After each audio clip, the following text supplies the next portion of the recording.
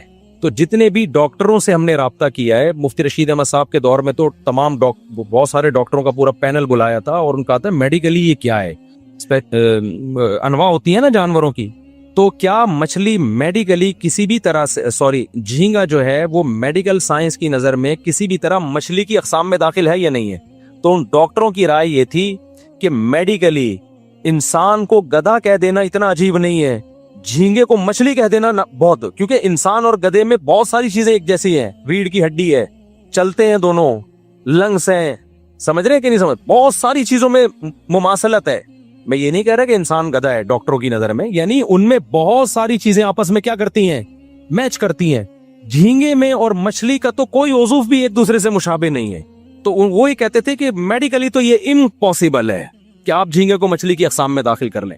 حضرت اقدس حضرت مفتی تقی عثمانی صاحب اس کا جواب یہ دیتے ہیں کہ بھئی ہمیں اتنی پیچیدگی میں میڈیکلی جاننے کی ضرورت نہیں, اور عرف میں اگر اس کو مچھلی سمجھا جاتا ہے تو ہم کیا سمجھیں گے مچھلی, تو عرف میں تو لکھا ہوا ہے, یعنی وہ میڈیکل سائنس پہ وہ کہہ رہے ہیں اس کا مدار نہیں ہوگا, بلکہ اس کا مدار ہوگا ڈکشنری میں, لغت میں اس کو مچھلی لکھا گیا ہے, تو اب اتنی پیچیدگی کی کیا ضرورت ہے, گنجائش کا پہلو دو لوگوں کو. لیکن اس کا جواب یہ ہے کہ لغت میں کسی, جو حضرت مفتی رشید احمد صاحب نے اس کا جواب دیا ہے ان کے رسالے کا, کہ لغت میں مچھلی لکھنے سے یہ کہہ دینا کہ عرف میں مچھلی سمجھا جاتا ہے یہ ٹھیک نہیں ہے, کیونکہ لغت میں تو سمندری گھوڑا بھی ہے, تو کیا ہم اس کو گھوڑے کی اقسام میں داخل کر لیں گے. لغت تو یہ دیکھتی ہے کہ ذرا سی بھی مناسبت ہونا تو اس کو کوئی نام دے دیا جائے. عرف میں جھینگے کو مچھلی سمجھا بھی نہیں جاتا. میں اگر آپ سے کہتا ہوں کہ جاؤ مچھلی لے کر آؤ, تو کوئی جھینگا لے کر آئے گا. میں اگر قسم اٹھاتا ہوں کہ اللہ کی قسم, میں نے خدا کی قسم میں مچھلی نہیں کھاؤں گا, اگر جھینگا کھا لے گا تو اس کی قسم نہیں ٹوٹے گی, کیونکہ اس نے مچھلی نہیں. عرف میں یہی یعنی مفتی بھی کہے گا کہ تم کیا سمجھ رہے تھے جھینگا اس میں داخل, وہ کہے گا نہیں میں تو جھینگا کھایا, مچھلی تھوڑی کھائی ہے میں نے. تو اس سے پتہ چلتا ہے کہ عرف میں بھی اس کو مچھلی نہیں سمجھا جاتا. تو اس لیے ہماری رائے میں اس کے یہ والے جو دلائل ہیں نا کہ مچھلی کی اقسام میں نہیں ہے, یہ دلائل کی دنیا میں بہت مضبوط ہے. البتہ ایک چھوٹ میں لوگوں کو دیتا ہوں, میں یہ کہتا ہوں فقہا ہی کا ایک اصول ہے کہ جس چیز میں ابتلا بہت زیادہ ہو جائے, جس چیز میں ابتلا سمجھتے ہیں بہت زیادہ لوگ مبتلا ہو جائیں. ابے مبتلا گاڑا لفظ ہے, مبتلا بھی بھول گئے ہیں نا لوگ, انگلش میں کیا کہیں گے مبتلا کو. ایک چیز کا رواج بہت زیادہ ہو گیا ہو, تو خود فقہ حنفی ہی کا اصول ہے کہ اگر اسلام میں اس کی کوئی گنجائش دوسرے فقہ میں ملتی ہے اور وہ چیز سوسائٹی میں بہت زیادہ پھیل گئی ہے, تو اس کے پھر اس علاقے میں جہاں وہ بہت زیادہ پھیل گئی ہو پوری قوم سے چھڑوانا ناممکن ہو, تو دوسرے فقہ پہ فتویٰ دینے کی گنجائش ہے. یہاں ہمارے ہاں جھینگے کا بہت زیادہ رواج نارملی نہیں ہے, بنگلہ دیش میں بہت زیادہ رواج ہے, وہ صدیوں سے کھاتے آ رہے ہیں, حالانکہ وہ ٹوٹلی فقہ حنفی کو فالو کرتے ہیں بنگلہ دیش. تو میں وہاں بنگلہ دیش میں کے لیے کہتا ہوں کہ یار اب ان کو یہ کہنا کہ جھینگا چھوڑ دو, وہ دنیا چھوڑ دیں گے, جھینگا نہیں چھوڑیں گے وہ. تو میں بنگلہ دیش کے علماء سے کہتا ہوں کہ فقہ حنفی کو چینج نہ کرو, فقہ حنفی میں تو جائز نہیں ہے, لیکن فقہ حنفی میں ہی ایک اصول ہے حضرات فقہا کا کہ اگر ابتلا کسی چیز میں بہت زیادہ ہو جائے اور لوگوں سے وہ عادت چھڑوانا ممکن نہ ہو, تو ایک پھر یہ ضرورت ہے, تو ضرورت میں امام شافعی کے قول پہ فتویٰ دیا جا سکتا ہے. تو صرف جھینگے کی کیکڑے کی طرف نہ جاؤ, مگرمچھ کے انڈے مت کھاؤ, کچھوے کے انڈے مت کھاؤ, اور جو سمندر سے آڑی ترجی چیزیں نکل رہی ہیں وہ مت کھاؤ. صرف جھینگے کی حد تک بنگلہ دیش میں گنجائش دی جا سکتی ہے, وہ صدیوں سے کھاتے آ رہے ہیں, ان کو چھڑوانا دنیا چھوڑ دیں گے, وہ جھینگا نہیں چھوڑیں گے. تو کہیں ایسا رواج ہونا تو پھر اس میں جو ہے وہ دوسرے فقہ پہ عمل کیا جا سکتا ہے, کیونکہ بہرحال ایسا تو نہیں ہے نا کہ اتفاقی مسئلہ ہو, کتے کی اجازت نہیں دی جائے گی. کیا آپ کہیں مسلمان چائنا میں جو رہتے ہیں تو چائنیوں کو دیکھ دیکھ کے سب نے کتے کھانا شروع کر دیے, تو اس کی گنجائش نہیں ملے گی. وجہ اس کی ہے کہ کتا سب کے نزدیک کیا ہے, حرام ہے. لیکن جہاں علماء مجتہدین ہی کا اختلاف آ جائے, ائمہ اربعہ ہی کا اختلاف آ جائے, چاروں اماموں کا اختلاف آ جائے, چونکہ ان اماموں کو بھی ہم بڑی ویلیو دیتے ہیں, تو ہم یہ کہتے ہیں کہ اگر کسی علاقے میں بہت زیادہ رواج پڑ گیا ہے تو اس کو چھوڑنا ممکن نہیں ہے, تو بھائی اس اختلاف کا فائدہ ایسی جگہ پہ اٹھایا جا سکتا ہے. اس کی ایک مثال دے دوں کہ اگر کسی عورت کا شوہر مارکیٹ سے شارٹ ہو گیا, گم ہو گیا, پتہ ہی نہیں کہ سالوں نے اٹھایا ہے یا پولیس نے اٹھایا ہے یا کہاں ہے, یا 1 سال ہو گیا, 2 سال ہو گیا, 3 سال ہو گئے, 4 سال ہو گئے, تو فقہ حنفی, فقہ شافعی, فقہ حنبلی, تینوں فقہ میں جب تک اس کی موت کا 100% یقین نہیں ہو جاتا, عورت کہیں اور شادی بولو نہیں کر سکتی. نہیں, کسی کے نکاح میں جب تک یقین نہیں ہوگا ہم کیسے اور یقین ہوتا ہے 100 سال کے بعد جا کے 99 سال کے بعد جا کے، تو 99 سال میں رہ گیا وہ خود ہی ہو سکتا ہے مر جائے، اس وجہ میں کہ نہیں کر سکتی وہ 99 سال ایک تعبیر ہے کہ 99 سال تک نہیں، مطلب یہ ہے کہ نہیں کر سکتی۔ اب ہوا یہ تھا ہندوستان میں ہندو بلوائی آتے تھے، بہت سارے مسلمانوں کو کاٹ کے چلے جاتے تھے، اس میں لاکھوں مسلمان لاپتہ ہو گئے جب یہ ظلم ہوا ہے نا ہندوستان میں، اب بھی ہوتا رہتا ہے، ہزاروں عورتیں کا پتہ ہی نہیں کہ ان کا شوہر زندہ ہے کہ مر گیا۔ تو اب ایسی شدید ضرورت کے موقع پر ایک دو عورتوں کا مسئلہ تھوڑی تھا، ایک بلوا ہو گیا نا، عمومی بلوا، ابتلا پھیل بہت زیادہ ہو، تو پھر مولانا شریف تھانوی رحمۃ اللہ علیہ اور جتنے بھی ہمارے دیوبند کے علماء ہیں انہوں نے مجلس کی، انہوں نے کہا کہ اگر ہم فقہ حنفی پہ رکھیں گے یہ تو ہزاروں عورتوں کو ان کا پتہ ہی نہیں چل رہا شوہر زندہ ہے مر گیا ہے، تو پھر فقہ مالکیہ کو لیا گیا ایسی شدید ضرورت کے موقع پہ۔ ہم کہتے ہیں عوام کے لیے جائز نہیں کہ خود ہی چھلانگے مارے، علماء خود سمجھتے ہیں کہ کس موقع پر دوسرے فقہ پہ فتویٰ دینے کی گنجائش ہے، تو خود علماء نے قائل کیا، بیٹھے اجلاس ہوئے، تو پھر فقہ مالکیہ پہ فتویٰ دیا گیا بھئی ایسی شدید ضرورت میں ہزاروں عورتوں کا مستقبل داؤ